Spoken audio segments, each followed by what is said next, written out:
Estamos listos. Comenzamos de izquierda a derecha. Perdón, se identifican para el récord y luego que todos se identifiquen, entonces comenzamos con usted, licenciado Márquez, seguimos con el otro caballero y después con el otro caballero. Gracias a los tres por estar aquí. Buenos días, señor presidente. Para efecto de récord, Raúl Márquez Hernández, en representación de la compañía de turismo, asesor legal y legislativo de la directora ejecutiva, quien se excusa por compromisos con la convención de FCCA que se está llevando a cabo en el centro de convenciones. ¿Cómo no? Buenas tardes, honorable presidente, miembros de la comisión, agrimensor Carlos Junier, presidente del Colegio de Ingenieros y Agrimensores de Puerto Rico. Buenas tardes a todos. Agrimensor Luis Berríos, en representación del Colegio de Ingenieros y Agrimensores de Puerto Rico. Gracias, Luis, por estar aquí. Muchas gracias. Licenciado Márquez, comienza usted. Señor presidente, si así lo permite, quisiéramos omitir la parte introductoria del memorial seguro. y ir directamente A la opinión. a la opinión sobre el PDLS 272. Sí, señor.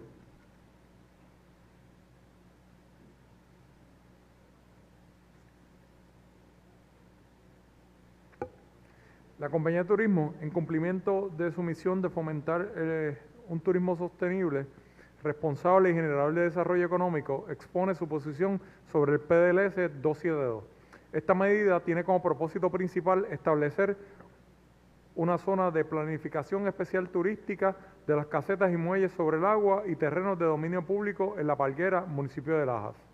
De manera expresa, debemos consignar nuestro firme apoyo a esta medida por entender que atiende de forma pragmática y estratégica una problemática histórica al tiempo que crea una oportunidad significativa para potenciar el turismo en el suroeste de Puerto Rico, garantizando la conservación ambiental y la participación comunitaria. Las estructuras construidas sobre el agua en La Parguera son parte integral del paisaje cultural y turístico de Puerto Rico.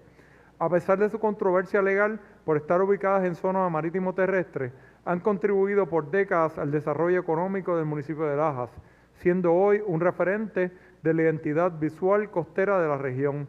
Según los datos disponibles, Lajas genera aproximadamente 18 millones de dólares anuales en actividad económica a través de la industria turística.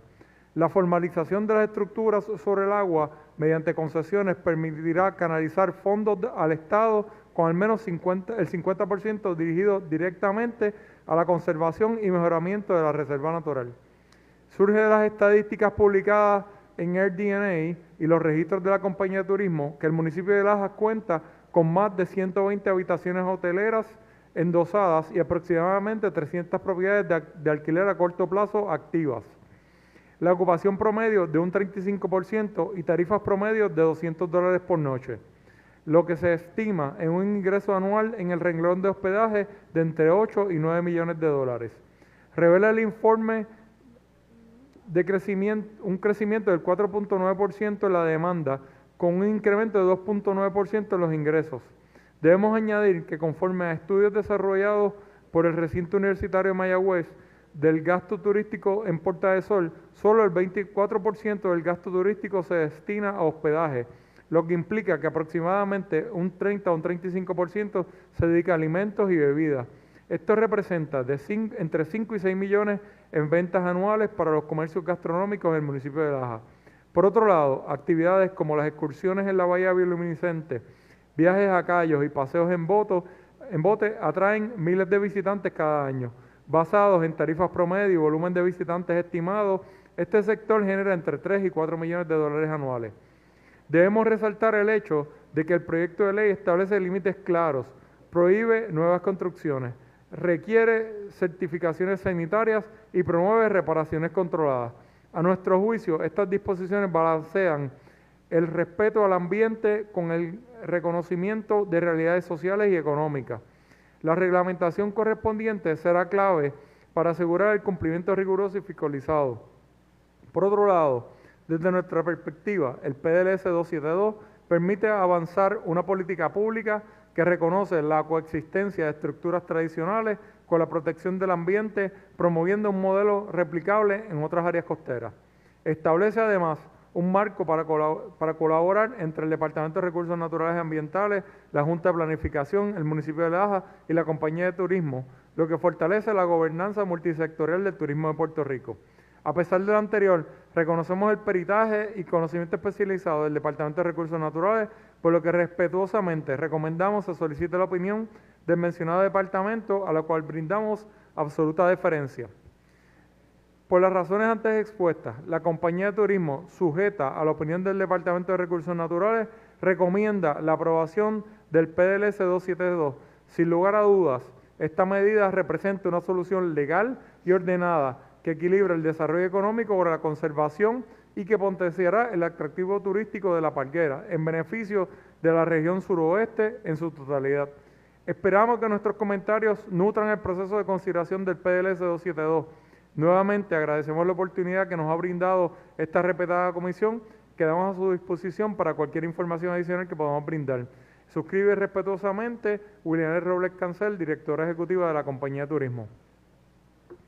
Sobre el PDLS 697 replicamos la petición, le solicitamos que nos permitan obviar en la parte introductoria. Adelante, compañero.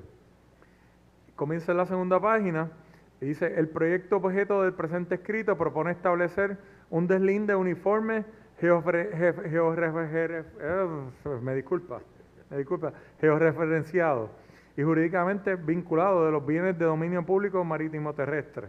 El propósito, según consignado en la medida, es proteger vidas, propiedades, ecosistemas costeros y fortalecer la gobernanza de los recursos naturales del litoral.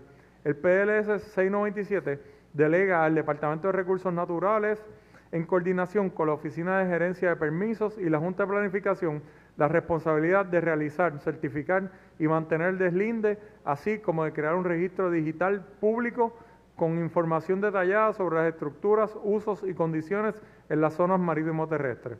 Por su parte, la Compañía de Turismo reconoce la importancia de toda iniciativa que procure la adecuada planificación, conservación y manejo del litoral costero. Esto debido a que nuestro litoral constituye uno de los principales activos naturales y turísticos del territorio. La estabilidad y protección de las zonas costeras son esenciales para el desarrollo sostenible de la industria turística y para asegurar que las comunidades que dependen de ella. Sin embargo, es importante precisar los límites de la competencia de la Compañía de Turismo. Esta corporación no cuenta con el conocimiento técnico, la pericia especializada, ni los recursos institucionales necesarios para evaluar los aspectos científicos o jurídicos relacionados con los deslindes costeros. Respetuosamente entendemos que el ordenamiento jurídico vigente delegó estas funciones en el Departamento de Recursos Naturales como agencia con autoridad legal y capacidad técnica para realizar los deslindes, determinar límites de los bienes de dominio público marítimo terrestre y ejercer su custodia y conservación. De igual modo, las competencias en materia de planificación territorial y permisos de construcción o uso recaen en la Junta de Planificación y la Oficina de Gerencia de Permisos respectivamente, conforme a sus leyes habilitadoras. Por su parte, la Compañía de Turismo no emite permisos ni reglamenta el uso de terrenos. Su participación en estos procesos de desarrollo se limita a evaluar los proyectos desde la perspectiva de impacto turístico y de soportación a la economía del visitante, ofreciendo recomendaciones dentro de ese marco de competencia. En ese sentido, la Compañía de Turismo se circunscribe a su rol institucional y reconoce la autoridad técnica del Departamento de Recursos Naturales, de la Oficina de Gerencia de Permisos y la Junta de Planificación en la ejecución e implementación de los procesos que el proyecto propone. La Compañía de Turismo valora los esfuerzos dirigidos a fortalecer la gobernanza sobre el litoral costero y la protección de los recursos naturales que son base de nuestra industria turística. No obstante, por no contar con facultades ni con pericia técnica en la materia, la Compañía de Turismo no emite opinión sobre los aspectos técnicos o la delimitación del proyecto. Por otro lado, reconoce a esta honorable comisión, o recomienda a esta honorable comisión, que ausculte la opinión de agencias con jurisdicción directa, particularmente el Departamento de Recursos Naturales, la Oficina de Gerencia de Permisos y la Junta de Planificación antes de su aprobación final. La Compañía de Turismo reitera su disposición a colaborar con iniciativas interagenciales que armonicen la conservación ambiental con el desarrollo turístico sostenible. Suscribe respetuosamente William R. Robles Cancel, director ejecutivo de la Compañía de Turismo. Muchísimas gracias, ingeniero Berrío. Sí, señor presidente, sí. Respetuosamente empezaremos con el proyecto del Senado 697. Empezaré con lo que es la base constitucional y deber fiduciario del Estado sobre nuestra ponencia, observaciones y conclusiones. ¿Cómo no? Gracias. La Constitución del Estado Libre Asociado de Puerto Rico, en su artículo 6, sección 19, impone al Estado el deber de proteger los recursos naturales y utilizarlos de forma eficiente para el beneficio de toda la comunidad. De esta disposición se desprende el principio del fideicomiso público, que establece la obligación fiduciaria del Estado de custodiar los bienes naturales que pertenecen al pueblo. Entre estos bienes se encuentran las playas, costas, rivieras del mar, manglares, arrecifes, lagunas, los cuales son inalienables e imprescriptibles. El cumplimiento de este mandato constitucional requiere que el Estado cuente con instrumentos científicos y jurídicos que permiten identificar, delimitar y proteger con precisión los bienes de dominio público marítimo terrestre. En el pasado ya se intentó avanzar haciendo el linde nacional mediante la Orden Ejecutiva 2013-019, emitida por el entonces gobernador. Esta orden dio origen al Sistema de Referencia Oficial para la Zona Marítimo Terrestre, hoy conocido como Sistema de Referencia Oficial para los deslinde de bienes de dominio público marítimo terrestre y de la Zona Marítimo Terrestre, concebido como una herramienta técnica y cartográfica para apoyar los procesos de delimitación. La creación de este sistema respondió a la necesidad de evitar los complejos y costosos procesos judiciales que conllevarían deslinde formal, dado que el término deslinde implica establecer colindancias con propiedades privadas y, por tanto, reconocer y evaluar derechos de titularidad de los propietarios adyacentes. Tal proceso generaría inevitablemente reclamaciones y litigios que presentarían una carga significativa para el erario público. Por ello resulta indispensable que cualquier propuesta del deslinde nacional defina claramente su alcance y objetivo, evitando poner en riesgo derechos adquiridos y títulos de propiedad válidamente inscritos sobre terrenos que presentan condiciones típicas de la zona marítimo terrestre o bienes de dominio público, tales como manglares, salitrales, terrenos mareales, casos como Robert Armstrong versus Gela y Blas Bono Correa versus Vélez Arocho. Ilustran la complejidad jurídica de estos procesos pueden acarrear. Asimismo, deben considerarse los terrenos ganados al mar mediante relleno, algunos de los cuales han sido formalmente desafectados por el Estado y otros que, de hecho, han perdido su condición natural de bien público sin mediar un proceso formal. Estos escenarios refuerzan la necesidad que toda iniciativa del deslinde nacional esté guiada por criterios científicos, técnicos, jurídicos, constitucionales, que aseguran la protección del interés público sin menoscabar derechos previamente reconocidos. Este sistema, desarrollado por el Departamento de Recursos Naturales y Ambientales, el DRNA en el 2013, actualizado más recientemente en el 2023, constituye la base técnica más completa disponible para los procesos de deslinde.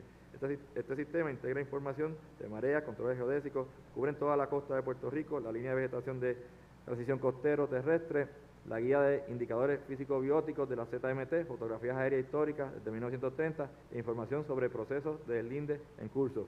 Durante su segunda fase de desarrollo, el sistema incorporó información topográfica, geográfica detallada sobre humedales, manglares, salitrales y otros sistemas naturales esenciales que forman parte de los bienes de dominio público marítimo terrestre. El DRNA ha ido incorporando progresivamente los deslindes certificados, sustituyendo la línea de referencia oficial por líneas de deslinde oficialmente aprobados. Queremos decir con esto es que esta línea de referencia es un punto base para lo que puede ser el deslinde nacional.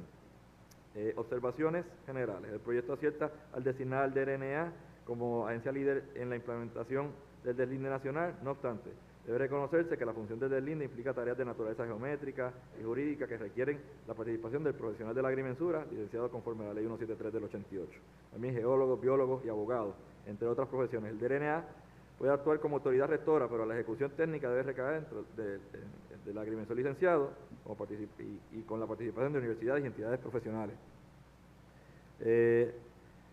Falta de uniformidad técnica en los deslindes actuales. Actualmente los deslindes de la ZMT se realizan de forma fragmentada por proponentes privados y carecen de criterios uniformes. La práctica de delegar el deslinde a quienes promueven el proyecto genera conflictos de interés y resultados inconsistentes. El PDLS 697 ofrece una oportunidad para establecer un procedimiento técnico único con parámetros de precisión y control de calidad definidos en reglamento.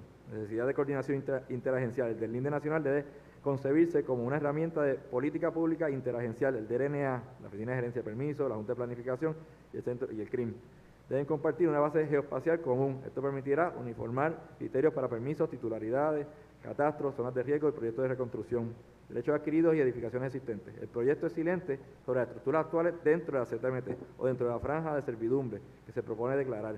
En aras de garantizar el debido proceso y la equidad, se recomienda incluir una cláusula transitoria que reconozca los derechos adquiridos de buena fe y establezca un proceso de evaluación caso a caso por el DRNA.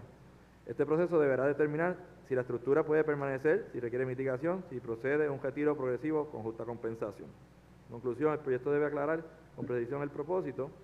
En algunos apartados aparece describir un proceso completo de medición de terreno, mensura, para establecer los límites de la ZMT. Sin embargo, también fija un plazo de solo 18 meses y ordena la división de agrimensura del Departamento de Recursos Naturales a realizar miles de estas mediciones a lo largo de todas las costas de Puerto Rico, a pesar de que actualmente dicha división no cuesta con un agrimensor licenciado en su nómina. Un trabajo de esa magnitud requerirá la participación de un gran número de agrimensores licenciados y no de cualquier tipo, sino de profesionales con experiencia específica en deslinde de ZMT. Además, sería necesario contar con personal de apoyo técnico, administrativo y de investigaciones para poder llevarlo a cabo de manera adecuada. Y por el contrario, la intención del proyecto es simplemente establecer una línea de referencia oficial para orientar futuros para continuar con la actualización del sistema del DRNA, que ya había desarrollado en años recientes. Dicho sistema ya cuenta con una línea de referencia oficial y con los deslindes previamente incorporados a su base de datos. Hasta ahí la ponencia del 697, puedo pasar al 272, empezaré con el principio rector.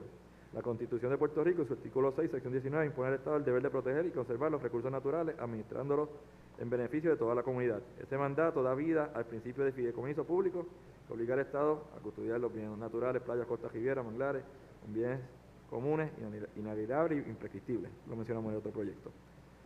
La consideración técnica principal. Primero, nuestro colegio, el CIAPR, destaca la importancia del deslinde oficial. Toda política pública en la zona marítimo terrestre requiere una base cartográfica exacta y verificable.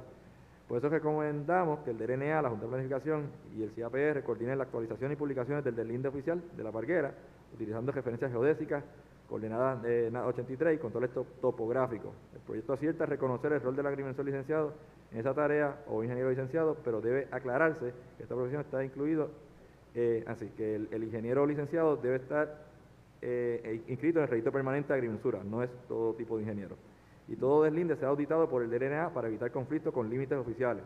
Segundo, en materia de infraestructura sanitaria, es esencial garantizar que ninguna estructura descargue aguas usadas directamente al litoral. Las certificaciones de plomeros licenciados y las inspecciones periódicas deben acompañarse de un programa de monitoreo ambiental continuo. De haber conexión posible, las estructuras deben integrarse al sistema sanitario o plantas de tratamiento adecuado, evitando contaminación a los manglares y la bioluminiscencia que hacen la parguera. Tercero, la estructura sobre pilotes expuesta a marejadas, huracanes, requiere inspección, diseño estructural por ingeniero licenciado.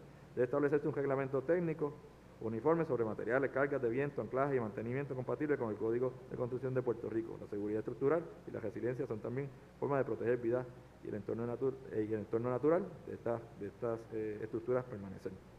Gestión y planificación integrada.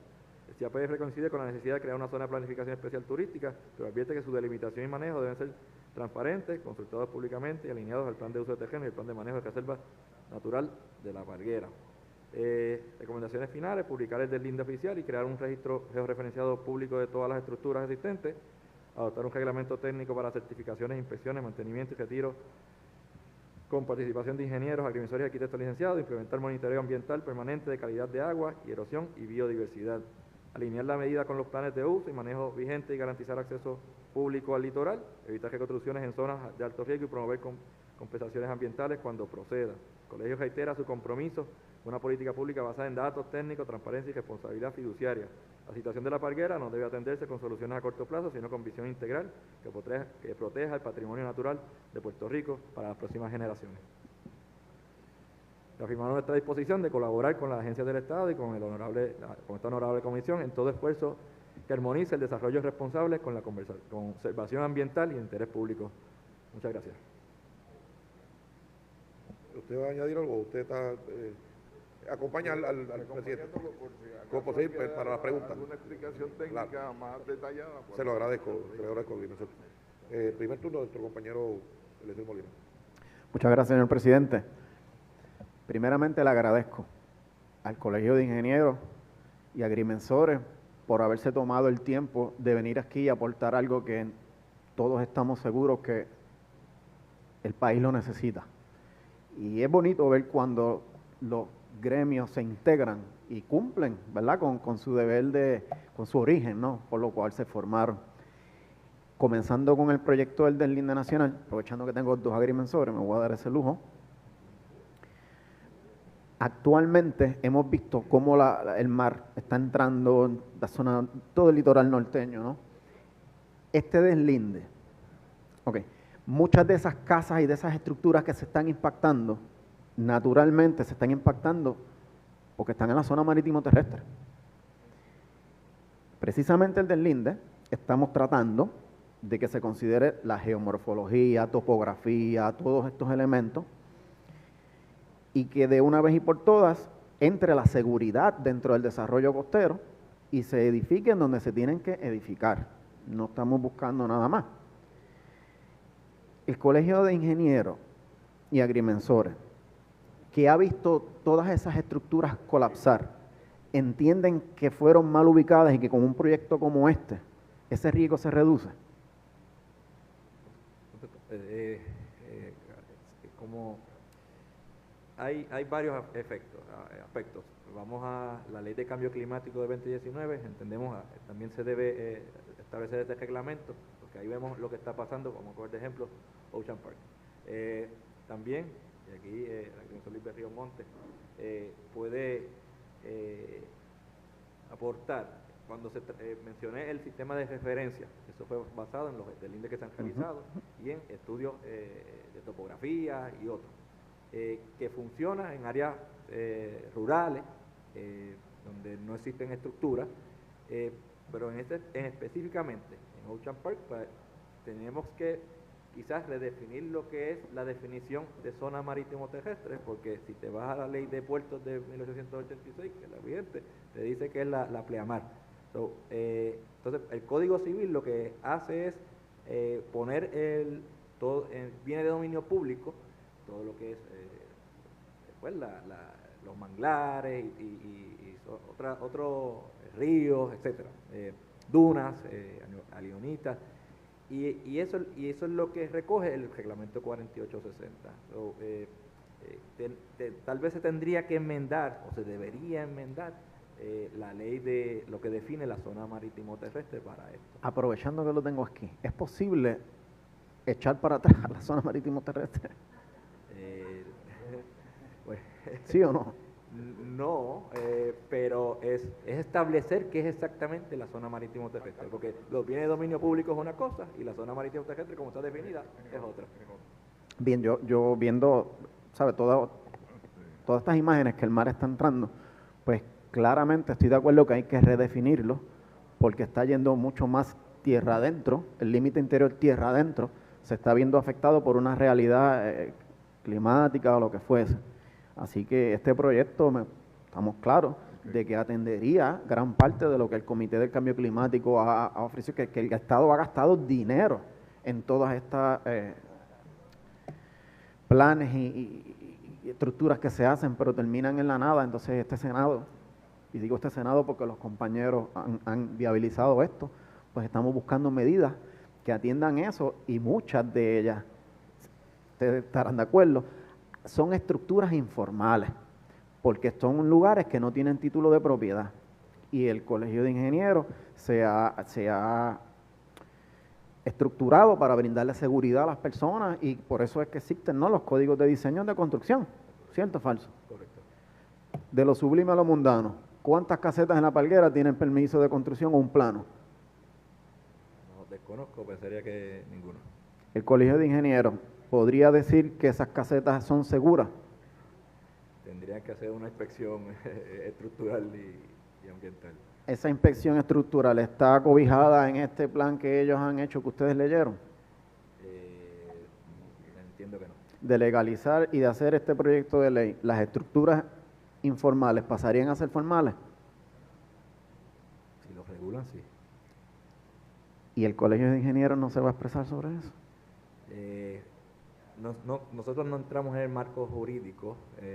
Lo que puedo decir es, a falta de una reglamentación actual de esas estructuras, aquí el Estado tiene que escoger o la reglamenta de alguna forma con una concesión o lo saca. Una cosa es la reglamentación, otra es la informalidad de la estructura. Esas estructuras han sido edificadas en un suelo arenoso, 100% saturado. Me imagino que le buscaron algún tipo de firmeza, pero todos sabemos que la arena no tiene cohesión y que en el tiempo entra en licuación y pueden desarrollarse excentricidades o alguna pérdida de estabilidad en esos pilotes. ¿El Colegio de Ingenieros está de acuerdo con eso? ¿Existe planos de el diseño de zapatas, pilotes, y eso va a estar contemplado en lo que las recomendaciones está pidiendo recursos naturales. Eso no está en el proyecto. O sea que todas esas casetas son inseguras. A menos que se haga una inspección y que cumplan con algún tipo de diseño y con los estándares, pues son inseguras.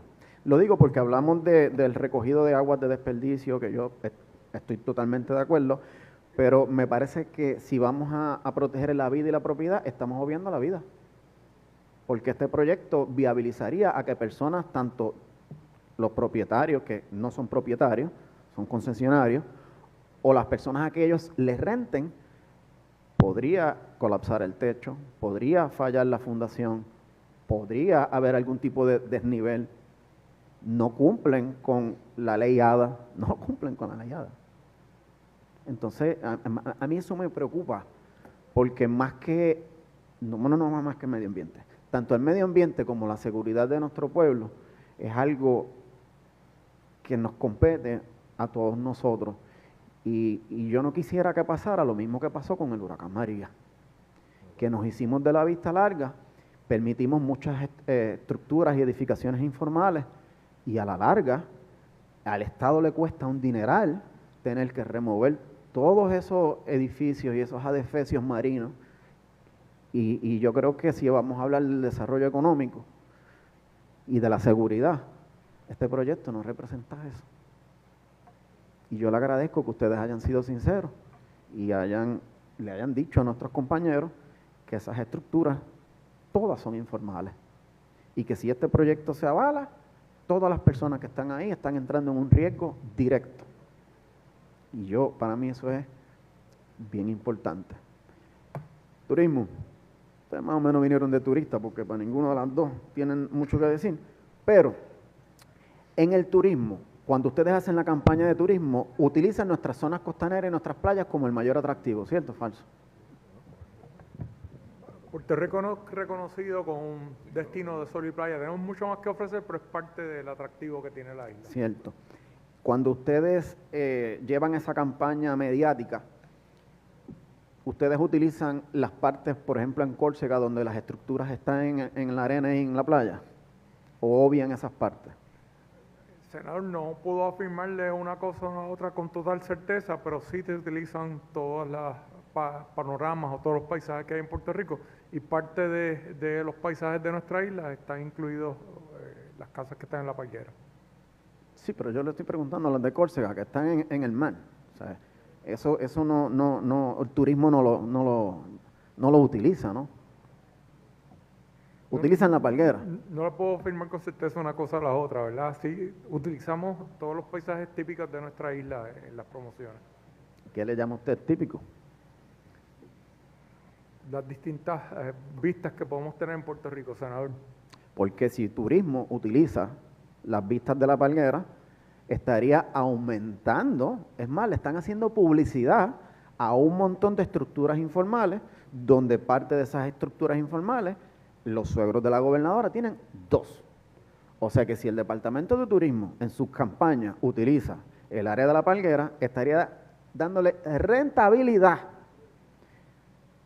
a la familia de la gobernadora y a un montón de personas que están ocupando un espacio público con un fin privado y de lucro.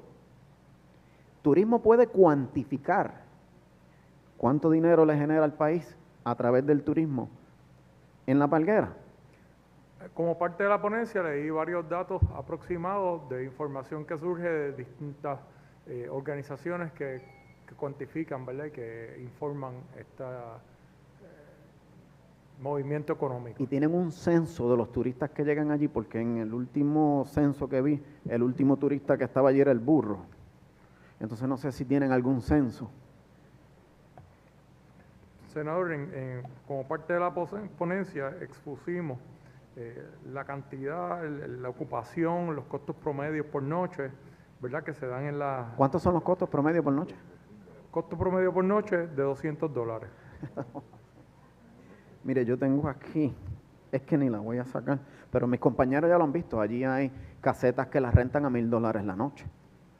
Senador, cuando hablamos de costo promedio, estamos hablando de costo promedio, no nos estamos fijando en el máximo o en el mínimo, ¿verdad?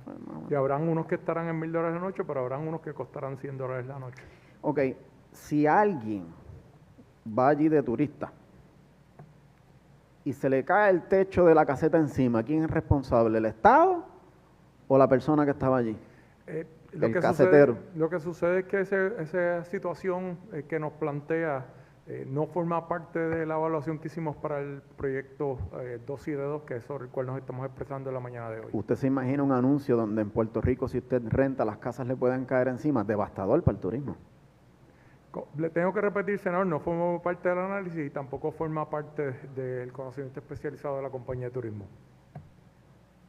Yo le agradezco a cada uno de ustedes por haber estado aquí, por sus ponencias, y a ustedes porque son bien pocas las veces que podemos ver al Colegio de Ingenieros aportar en todo esto, y para nosotros que ustedes lo establezcan como que debe ser algo de política pública, yo se los agradezco porque la realidad es que Puerto Rico necesita como política pública defender su litoral costero. Sí, queríamos hacer una recomendación porque si nos fijamos en el proyecto, las definiciones son las mismas del 4860 y en la sección 3.1 es el procedimiento del 4860 verbatim en la ley ahora. Y la ley, la definición de zona marítimo terrestre sigue siendo la misma definición de la ley de puertos. Yo creo que queremos que incluya los bienes de dominio público para proteger el ambiente y demás. Yo creo que debemos ir sobre las definiciones, sobre el procedimiento y sobre la definición de zona marítimo terrestre para que el proyecto sea uniforme, que incluya todo eso. Y nosotros tenemos aquí científicos que pueden hacer proyecciones y pueden definir mejor las cosas como realmente las necesitamos aquí, porque es que esas definiciones y muchos de esos ítems los traímos de España, de aquella época, y no se adaptan a la isla como tal. La sugerencia es que si pueden revisar eso y adaptarlo a las realidades de Puerto Rico, le harían un bien grande al pueblo. Precisamente por eso nuestros compañeros en el Senado abrieron estas vistas públicas para que todos pudiesen aportar, hacer las enmiendas que sean necesarias, pero precisamente nosotros no alteramos el sistema jurídico ni reglamentario para que no exista el choque de que va a ser impactada lo que algunos llaman la propiedad privada, porque lo que hicimos fue coger las reglas de juego y vamos a trazar de ahora en adelante lo que no se ha hecho durante décadas por la agencia, y de aquí, en este punto, se pueden hacer reajustes cuando nazcan nuevas definiciones, que estoy totalmente de acuerdo, que son necesarias, que hay que hacerlas, que deben ser mucho más agresivas, pero si las incluíamos del saque en este proyecto, entonces se alterarían reglamentos y sistemas de leyes que nosotros no queremos que sea un estorbo o un atraso, porque como dijeron los compañeros ahorita, una línea de reajuste de la zona marítimo terrestre con puntos ya previamente establecidos es algo sumamente fácil. De hecho, si me permite comentar con la Claro. línea de referencia, la línea de referencia se diseñó utilizando tecnología moderna, tiene una red de controles, tiene una red de 40 controles verticales y horizontales para que los agrimensores o quien vaya a hacer el deslinde pueda salir de esos controles. Esos controles están publicados hasta en el NGS y son oficiales. Y si uno va a hacer un deslinde, ocupa ese control y puede llevar, utilizando, vamos a decir, GPS, que es al sitio, poner la línea base y hacer el trabajo como debe ser, con la elevación correcta y georreferenciado correctamente. Y eso es sencillo y poco oneroso. Eso está hecho ya, eso está en recursos disponibles. Entonces, la línea se diseñó utilizando tecnología LiDAR. Se incluyeron las dunas, se incluyeron los manglares, se incluyeron las lagunas costeras, los alcantilados, el tope de los alcantilados. O sea, todos esos bienes de dominio público, esa línea está trazada por ahí. Usted puede accesar a esa línea. El propósito era, pues, te va a hacer un desarrollo que no toda la gente, todos los que colindan con la zona marítimo terrestre son desarrolladores, pero el que quisiera hacer desarrollo, pues está la línea. Si el propósito era, si usted hace un deslinde y se acerca más para la costa, metiéndose en la zona marítimo terrestre, pues entonces el recurso intervenía. Si es de ahí para atrás, pues no había problema, ¿verdad? Y era como una cuestión de evaluación. Está disponible, todavía es una buena herramienta. Y creemos ahora, recursos naturales, señores, no tienen ni un agrimensor. No, sí, Ni uno solo. Y hay, como yo mismo radico un caso, y al año que vienen a ver el caso. Eso, gracias que lo digas, porque con un deslinde ya previamente establecido, ya uno no tiene que esperar. Sí, pero el deslinde... Y si esperamos por recursos naturales, no va a pasar. Mire, la línea esa se ha revisado 2 veces ya. Se ha incluido todo lo de eso. Es una línea de referencia, es bien útil. Un deslinde para un proyecto nuevo siempre va a tener que hacer el deslinde. Claro. Porque no puede estar actualizado a ese día, ¿entiendes? Está avanzando.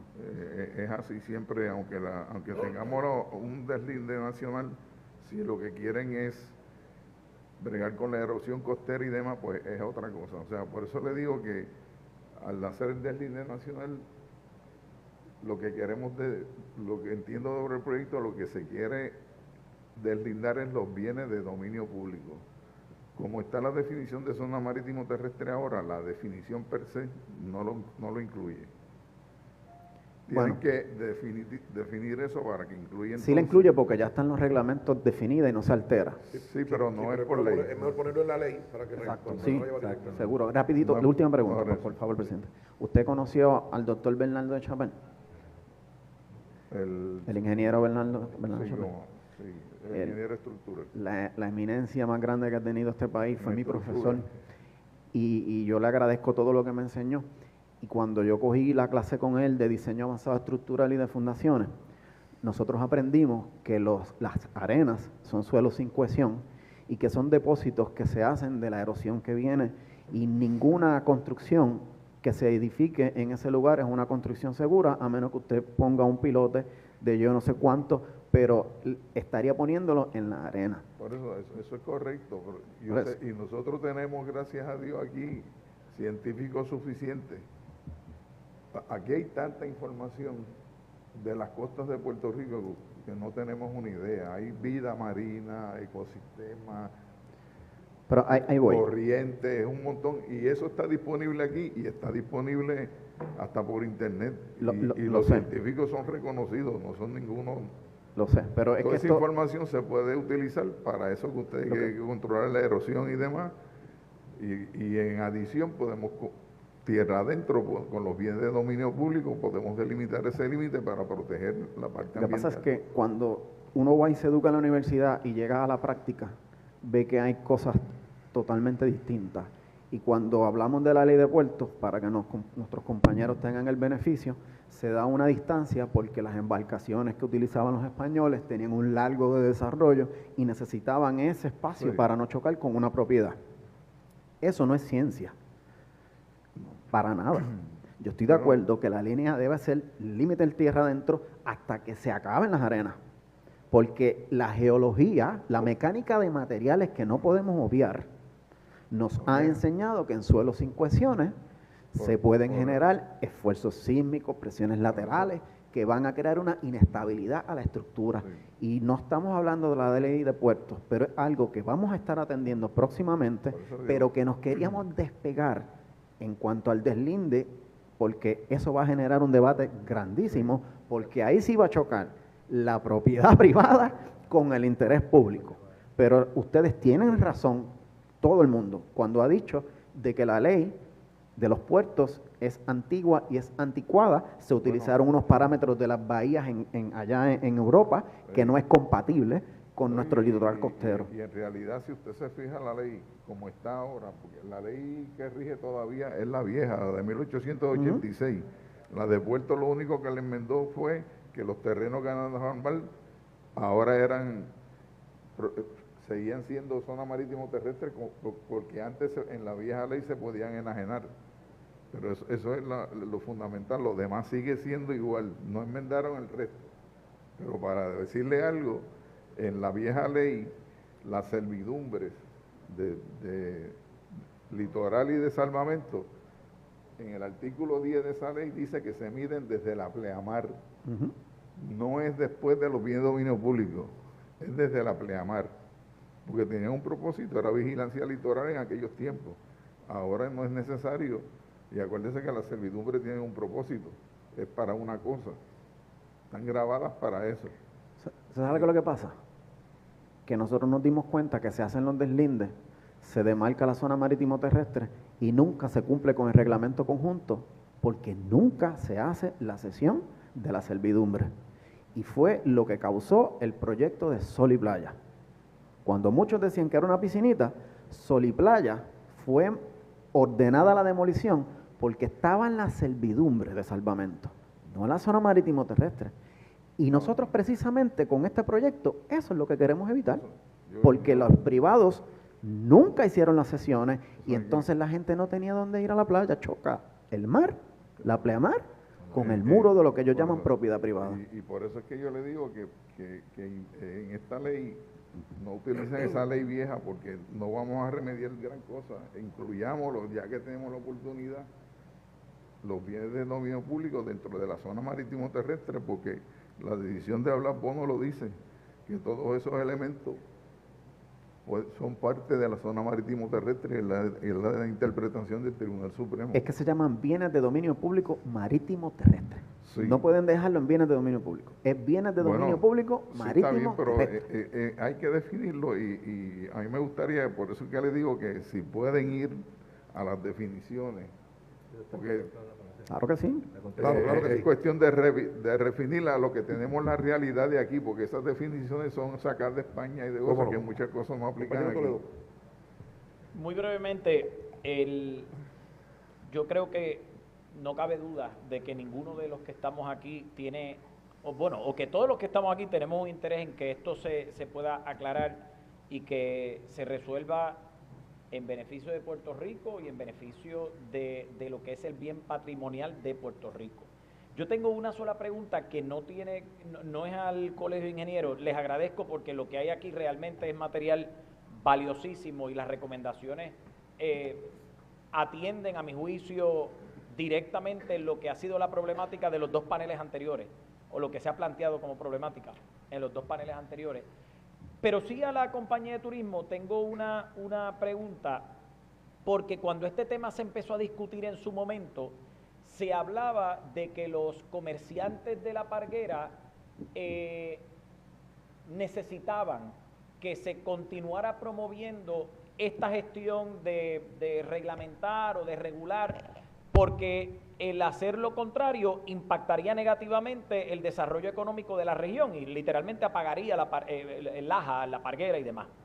Y como sí me parece que eso está dentro de la jurisdicción de lo que trabaja turismo, primero quiero ver si la compañía de turismo tiene conocimiento sobre esto, si auscultó la postura de los comerciantes, estas personas que, no estoy hablando de los residentes de esas casas, estoy hablando de los comerciantes que realmente proveen servicios en la región, en relación con el impacto que puede tener la reglamentación de estas propiedades en la Parguera, como pretende hacer el proyecto 272.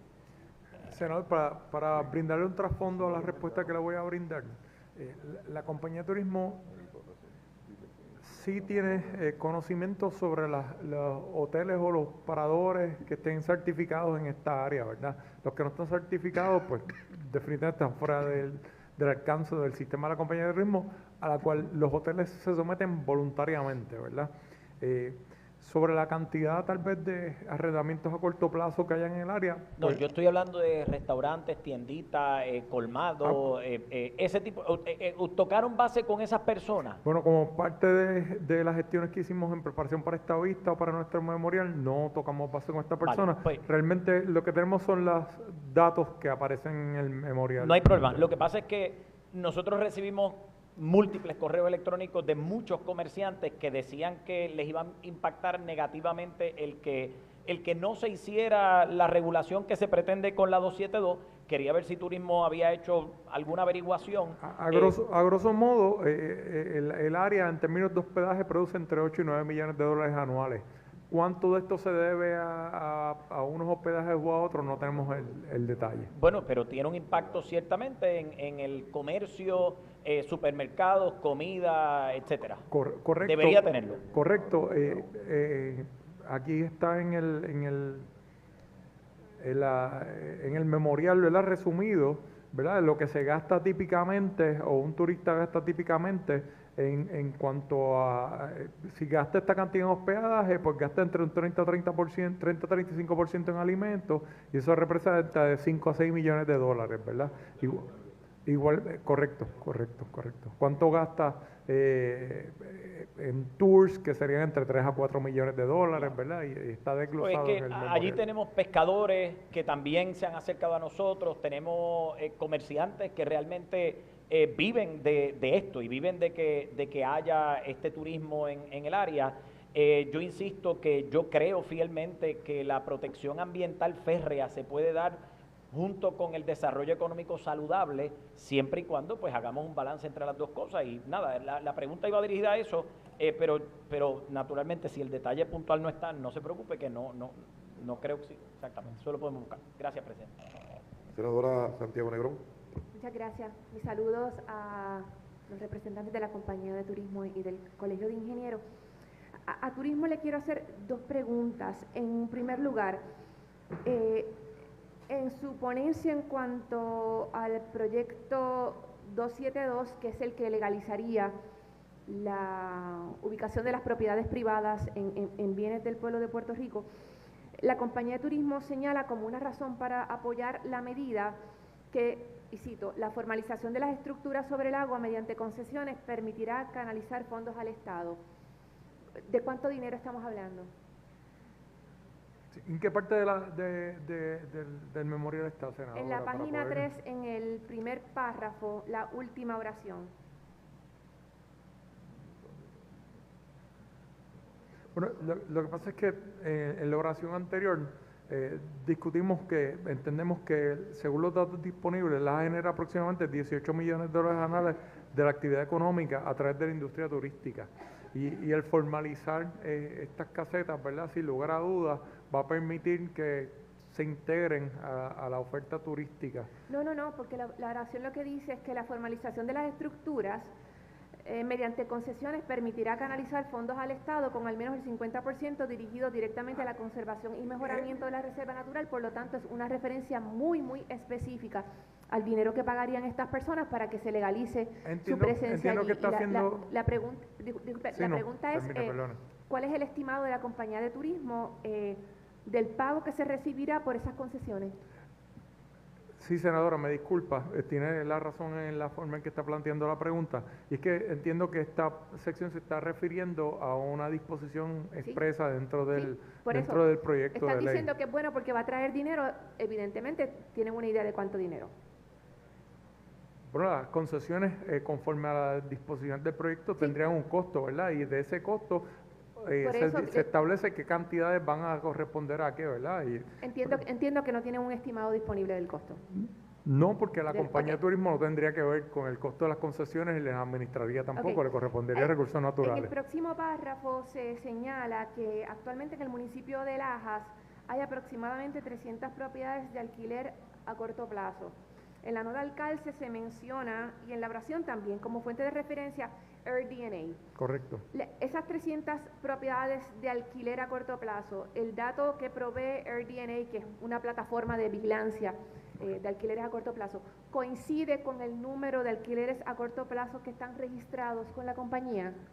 Tengo que hacerle una aclaración para responder su pregunta, senadora, y es que la ley 272 del 2013 lo que establece es un registro de hosteleros.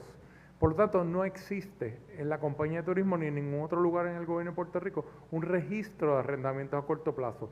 El registro de hosteleros es el registro en el cual una persona que hace arrendamientos a corto plazo los administra, se registra para poder remitir el canon por ocupación de habitación que tiene la obligación, ¿verdad?, de cobrar y remitir a la persona que utiliza la Por lo red tanto, hay corto plazo. 300 establecimientos comerciales turísticos sobre los cuales la compañía de turismo no tiene información ni recibe ingresos. Senadora, es igual que los arrendamientos a corto plazo. No existe en el Exacto. gobierno de Puerto Rico un registro de arrendamientos a largo plazo, ¿verdad? Estos arrendamientos a corto plazo se distinguen porque son de 90 días o menos, según los define la ley 272. Cuando una persona decide alquilar una propiedad por 90 días o menos, está obligado a cobrar, retener y remitir a la compañía de turismo este impuesto. ¿Y de cuántos establecimientos recibe sus ingresos la compañía de turismo del municipio de Laja? Nuevamente, lo que tenemos es un registro hostelero. El hostelero... No, disculpe, pero es que me acaba de decir que los alquileres a corto plazo sí vienen obligados a cobrar un impuesto que se remite a la compañía de turismo, Es correcto. Pues, Quien está obligado a remitirlo es el hostelero, incluyendo los alquileres a corto plazo. de los alquileres a corto plazo. Pero un hostelero puede tener múltiples arrendamientos a corto plazo y tiene un solo número de hosteleros. Igualmente lo que registra en la compañía de turismo es su dirección o de la dirección que hace negocios. Yo puedo estar haciendo negocios desde San Juan o tener mis oficinas en San Juan, localizadas en San Juan, y tener 10 arrendamientos ¿Y a eso corto sería plazo en Lajas. ¿Eso sería subsanable mediante reglamentación de la compañía o necesita intervención La compañía legislativa? no tiene capacidad en ley para regularlo de otra forma, requeriría cambios en la política pública. Gracias. En cuanto al Colegio de Ingenieros y Agrimensores, una de las preocupaciones sobre el tema de los deslindes es precisamente lo que ustedes señalan del conflicto de interés que puede representar el que se provea información imprecisa, digamos, ¿verdad? Y lo vemos no solamente en el caso de las propiedades en la zona marítimo terrestre. Yo he estado en escuelas donde hay certificaciones de ingenieros que dicen aquí hay que arreglar 12 columnas cortas y no hay ninguna columna corta en la escuela. En Guayanilla trabajamos el caso de la ubicación de una antena donde la información certificada por el ingeniero era falsa. Y eso pues lleva un proceso de revisión, de impugnación, etcétera, pero me parece muy importante que el colegio como institución reconozca ese conflicto. Creo que además, y este es un tema que yo he trabajado ya por 20 años, que sí tenemos que ver la redefinición de la zona marítimo terrestre. Hay algunas estructuras que uno puede presumir que se autorizaron, que su construcción se autorizó con respecto al ordenamiento vigente. Madeira en Ocean Park.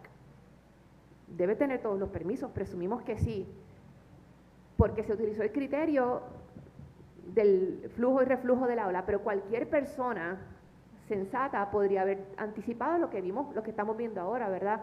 Y la necesidad de respuestas muy artesanales a la erosión. Por eso es que yo le digo, si usted lee la definición de zona marítimo terrestre, se va a encontrar que dice el flujo y reflujo de las olas, digo, el flujo y reflujo del mar, que no es lo mismo que lo que entra y sale la ola. El flujo se refiere a lo que sube la marea y el reflujo a lo que baja. Esa cantidad de agua, o sea, ese datum de elevación, por eso que las elevaciones son importantes, muchas veces va a quedar dentro del oleaje, porque la ola depende en función del viento y puede penetrar más, de acuerdo a la topografía. Pero hasta ahí es que esta vieja ley lo dice, y si dejamos esa misma definición, vamos a tener problemas. Y el resultado va a seguir ¿Entiende? siendo estructuras por eso le digo que legalmente tienen que ubicadas. tomar en cuenta esa serie de cosas. Recursos hay en este país de más que pueden ayudarlos a verificar Senadora, eso. Senador, por eso, Sí. por eso es importante lo que menciona el compañero, lo de armonizar las definiciones. Por eso esas incongruencias son las que generan Por eso. estos Sí. problemas de los deslindes. Y por eso, aunque entendemos la intención del senador de no hacer estas enmiendas en este proyecto para no complicar la cosa, pero sí se debe atender. Por otro lado, comenzando, cuando usted menciona sobre una antena y 12 columnas, ese ingeniero, para eso existe el Colegio de Ingenieros Agrimensores y tiene un tribunal disciplinario. Es el único colegio que tiene eso. Usted Sí. somete la querella ante ese ingeniero y se le quita la Y licencia. se le quita la Y licencia. esa es la ventaja del colegio. No podemos pensar que todos los ingenieros, o la gran mayoría, y los agrimensores, Van a incurrir en ese van a tipo de incurrir faltas, en claro esta que sí. práctica porque el Estado, ellos son funcionarios, el Estado le emite una licencia para eso mismo, para servir al Estado. Y yo, en el caso de los agrimensores, que es una matrícula, hay alrededor de 300 en Puerto Rico, cada vez que van a hacer un deslinde, ya de primera instancia se piensa que lo va a hacer de una forma incorrecta. Entonces, no se le está dando el espacio. Yo conozco a la gran mayoría de los agrimensores, son personas respetables y se basan en las leyes y reglamentos. Sí hay espacio por eso se discute, se somete ante recursos naturales el deslinde y se discute con el técnico de ellos, con el agrimensor de ellos, que en este caso no hay. Es importante tener una división de agrimensura en toda esta agencia. No hay agrimensores en cajetera, en administración de terrenos, en ningún lado. Pero el departamento hace alguna corroboración institucional. Sí, correcto. Sí. Yo he sometido deslinde en carácter personal y literal, yo trazo mi línea, donde demarco lo que es bien de dominio público, y me dicen, no, mira, esto fue terreno ganador normal en tal momento, enmienda ese plano, se enmienda y se somete. Muchas gracias. No tengo más preguntas y me excuso de la vista. Okay. Muy bien, yo quiero agradecerle a los distinguidos deponentes su aportación, a mis compañeros senadores, ¿verdad?, su participación. Damos por terminado la vista pública de hoy, siendo las 1:47 la Comisión de Innovación, Reforma y Nombramiento. Da por terminado la evaluación de los proyectos del Senado 697 y 272. A las 1:47. Muchas gracias. Muchas gracias.